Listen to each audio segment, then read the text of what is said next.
Hello, my name is Sebbi, and welcome back to the coffee break in Minecraft. Today is Sunday, January 13th, 2019.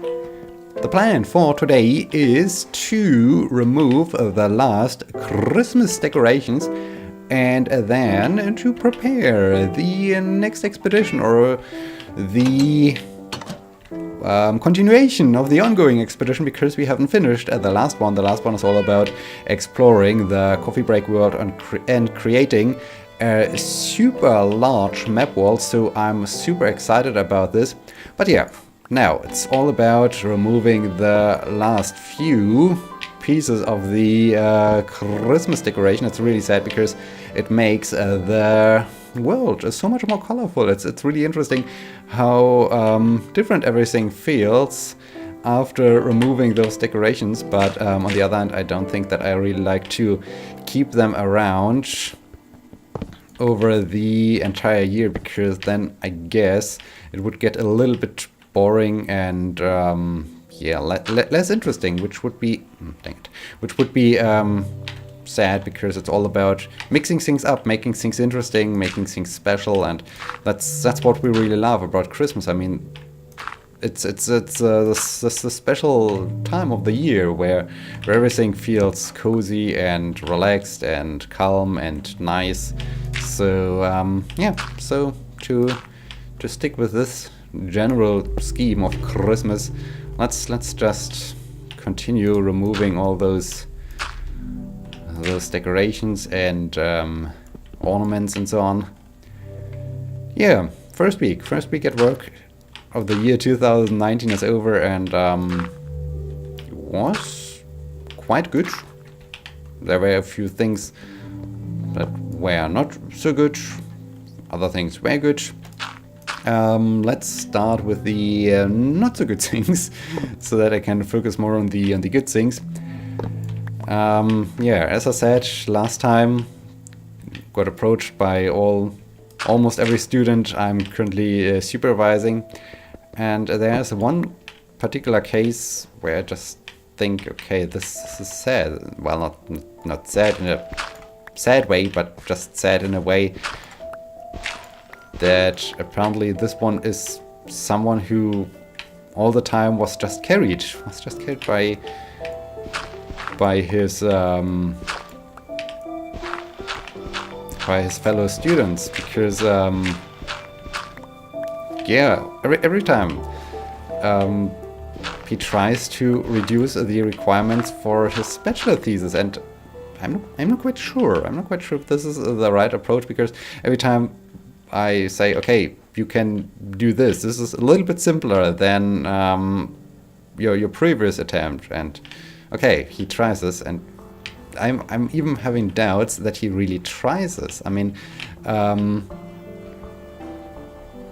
this time it was like, okay, I sat in front of the computer for a very long time, and I did not manage to fix the problem. And I know that, well, the first day I got so many emails, because at first something was not working, because the disk was full, there was not enough disk space, and then the next day there was something else. I got an email about some different error, and so on the third day, on Wednesday, we meet up, and he said, well, I tried it for a very long time and it's not working, and in the end he's just experiencing very, very, very super simple problems that shouldn't be a problem if he would have done all the normal things the students of this bachelor program have to do. And so I'm a little bit questioning, have you honestly tried it? Have you really tried to make this work? Because I highly doubt it. I really doubt it that he put a lot of effort into getting this thing ready and working, and I think it's all the time just an excuse that, well, we can't just do it. I have no idea how to do it, and apparently never heard of Google or so. So there was also a question, the HTC Vive, so the head-mounted display. I hope I don't need shears on my journey. I need the badge. The axe could be handy. Flint and steel. Is flint and steel needed? Not really. Let's leave flint and steel here. I need some redstone to craft new compasses. Alright, and I need to craft a new map. I can do this right away. I need to retrieve the one map that indicates when I reach the border of it, so that I can continue with my exploration. So this is a thing I need to do. Yeah, I think I need all the other things. But we do have some space to bring new things with us if we find new exciting things during our expedition. So yeah, let's get the map first, and then craft a new map, and yeah, continue with the expedition. I mean, that's really a thing I'm looking forward to.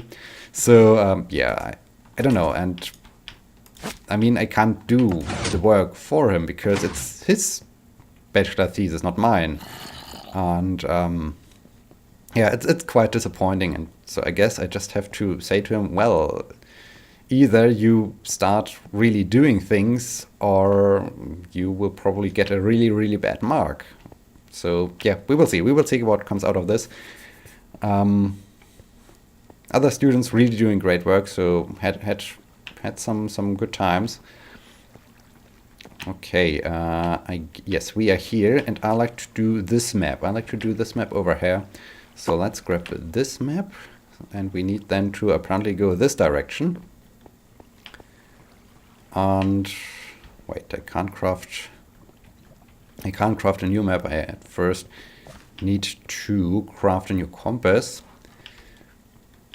On Thursday, I met up with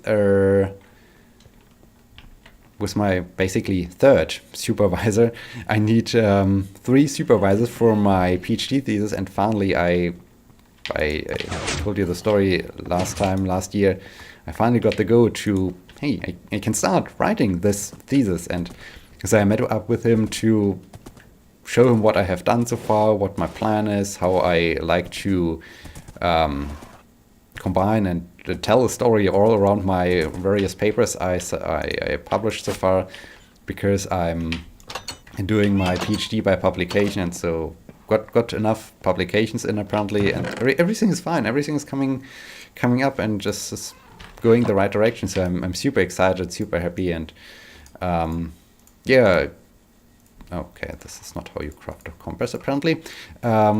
He was also okay with that. So I got another go basically. So that's cool. That's really cool. He said that's a cool project. Okay, I can before I do this, I need to get to this point. So let's put this thing here.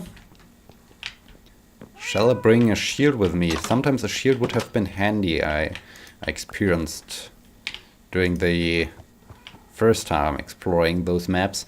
So yeah, let's bring a shield just in case. Might be useful.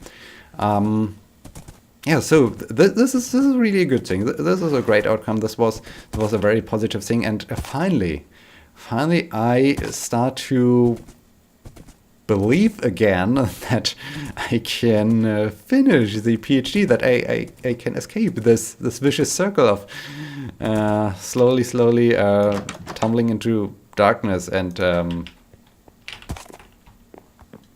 dying a horrible death or so in a very, very dark valley or something like that. So yeah, I'm happy. I'm really happy, and everything feels so promising, feels so good, and so I really hope that everything will work out well, and I'm looking forward to this. I feel, I think it's doable. Suddenly things feel doable, and this is great. Just hearing, okay, I can work on it. And the third advisor said to me, yeah, just sit down for a week, write things down, and you're good to go. And so yeah, no, I just need to find this week, and I doubt that I just need 1 week or so. I think it will take a little bit more time, but yeah, just being aware of the fact that there's an end in sight. There's some silver lining at the horizon. This makes me happy. This makes me really happy. So great news, super great news. Thursday also was a super great day. Well, not great day, but we did something super cool in the evening. I will tell you about the next day, because spider. Because now I need to rush back to, or not back, but rush to my mountain home where I like to stay the night. I guess it's still some way to go. So let's talk about this.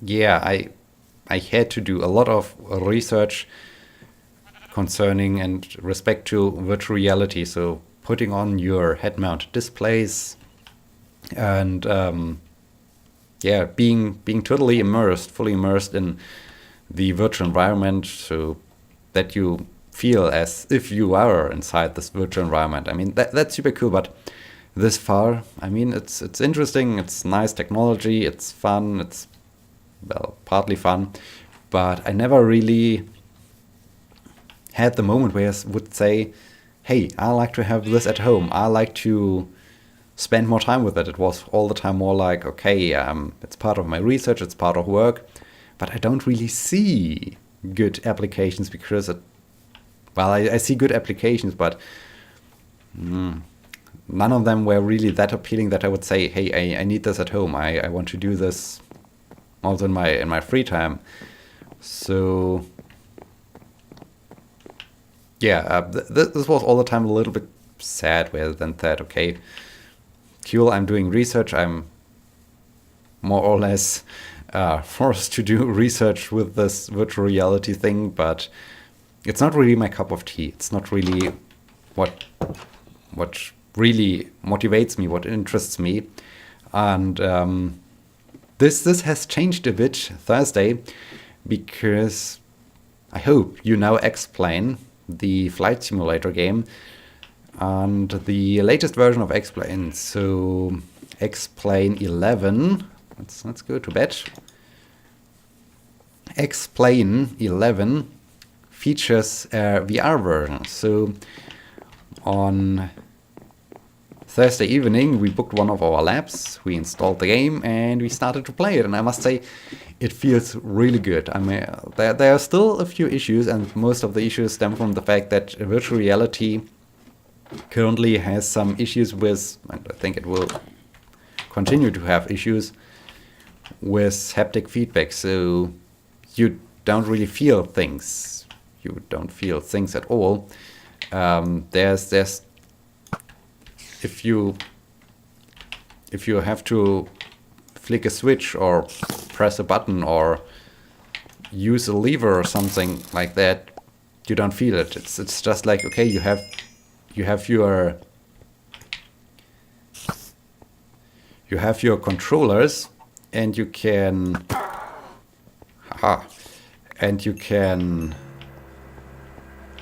use those controllers in order to, there's an error dispenser. You can use your controllers in order to grab the yoke or grab the throttle and increase throttle, decrease throttle, do all those things, which is cool. It worked out well. They did a pretty good. They created very, very good game mechanics to control this. It feels good to grab it, but you don't feel it. So this was my main issue when playing the game, because also it created a little bit simulator sickness. Simulator sickness is basically when you get dizzy, when you feel a little bit of nausea or things like that, because only your vision says, okay, you're moving from left to right or so, but the other senses of your body do not report any emotion, and this conflict causes some kind of dizziness, and I especially experienced this when flying turns and so on. So this was a little bit, well, not sad. I mean, it was expected, but yeah, I must say it felt really like sitting visually. It felt visually like sitting in an airplane. Unfortunately, as I said, all the other senses were missing, and so it's super hard when you want to basically during landing flare up the nose or so, and you don't know. You have no. You have this controller in your hand, but this controller is connected to nothing. So you have no idea how much you have pulled already, aside from the visual feedback you see when you look at the yoke and you see, okay, this the bar on which the yoke itself is installed is pulled out completely. So yeah, this was a little bit bad thing, but the good thing is it felt really like sitting in an airplane and being able to control all those switches and knobs and things. This was really realistic and super awesome. Also, we not only flew with a small little Cessna, we also used other airplanes, and as I tried out the fighter jet, this was very interesting because I climbed up to the peak altitude and the sky got more and more dark, and this felt really good. It felt really awesome. So it's the very first time where I would really say, okay, finally I see a reason why I should get a VR setup for myself. Why I could need such a thing, because it really felt good. This far it was just, yeah, okay, VR, nice. You're surrounded by a virtual environment. Cool, awesome. Ooh, you get a virtual body. So when I look down, I see my arms. Great, but it lacked purpose. It really lacked purpose for me. And here it's the first time that I really said, hey, this was fun. This was great. And so this was really a nice evening, just flying around, doing things. Especially the fighter jet was cool, as I turned it basically upside down. So when I was looking up in respect to the airplane, I was looking down to the ground, and this felt super cool. Just looking up and seeing the surface of the earth. So yeah, this was a great thing, and this caused a lot of joy and fun.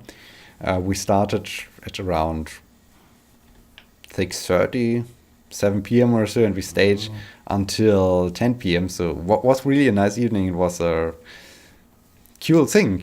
Next time we like to try out some racing games or so, but I must say this flight simulator really appealed me. This was right up my alley. This was a lot of fun and felt good to control those planes. The only downside really was, I mean, those controllers are they're not comparable to normal gamepads, but you basically have devices in your hand and you just carry them, and then you move this device towards a certain element in the cockpit, and you press a button or you pull a trigger on the controllers, and this initiates the interaction with this element inside of the cockpit. So that's okay, but yeah, I don't know. It felt not so good, because really you lacked some feedback, but this is really the main problem, because in virtual reality you can't really simulate haptic feedback. You would need devices. So even when using a joystick instead of the controllers, then you at least have something to grab, to hold on when you're flying turns and when you're controlling the airplane. But flicking switches and so on is still a different thing. And next thing is, it would need to match up with the position of your, or it would be good if it would match up with the position of the throttle and so on inside of the rear cockpit, because when you just have the throttle which is somewhere else, you don't have the true simulation. So that's also a downside of it.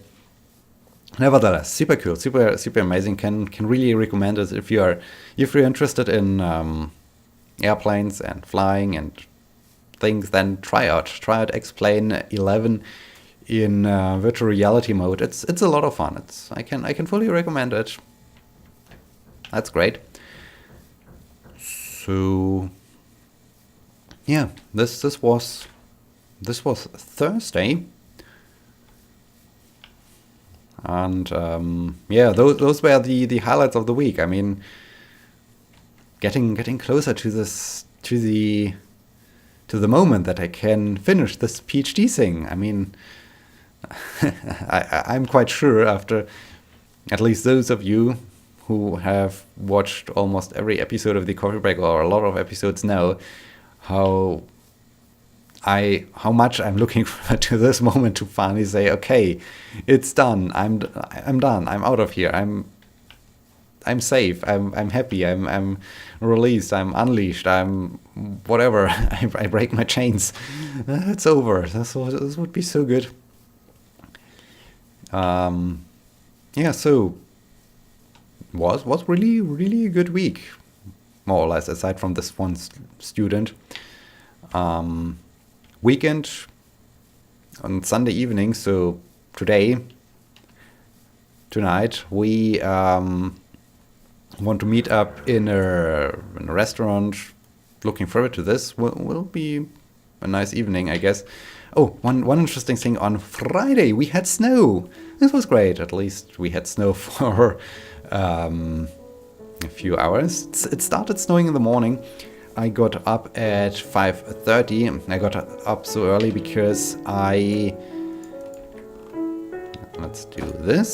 So now I have this map. I can remove this map. I can crafting table, put the map here and start to make it smaller. I got up so early because I wanted to go to the gym in the morning, what I now do on a regular basis again. And okay, we reached the maximum. And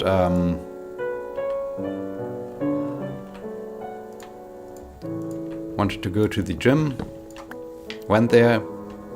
Was good. Was really good. It's really a nice start into the day when you do sports in the morning. So and I got up so early because I like to have enough time. So I don't want to be rushed. I don't want to feel I have to hurry to get to work or so in time or so. No, I really like to take my time at the gym, and so that's the reason why getting up early. And as I left, so it was 6:30, a little bit after 6:30, it started snowing or so, and it snowed throughout the entire day, which was great. We at some time around noon had really heavy snow. Everything was covered in snow. It was looking really beautiful, really amazing, really nice. Unfortunately, towards the end, so Friday evening, temperatures were above freezing again, so it started raining, and yeah, all the snow has melted away again. So it was winter wonderland for a couple of hours, and then everything is lost again, unfortunately, which is super sad. But yeah, we are now at the end of this episode. I hope you enjoyed it, and I hope you will be joining me next time when we continue with the expedition, when we continue to explore the coffee break world. I hope you enjoyed it, and I hope you will be joining me next time. Until then, my name is Sebbi. See you!